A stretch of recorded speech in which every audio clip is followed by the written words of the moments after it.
É com muita alegria que estamos aqui hoje, convidando vocês a participar desse leilão, onde as fazendas VS vão estar ofertando 50 animais.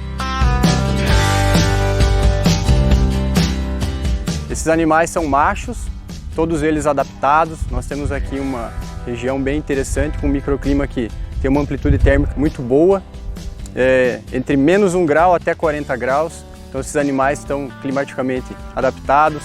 Questão de relevo também, temos um relevo bem diversificado e a raça dos animais, nosso rebanho aí tem grandes nomes tanto no Nelore quanto no Tabapuã. E estamos aí convidando vocês a participar, conhecer o nosso rebanho, o nosso produto aí.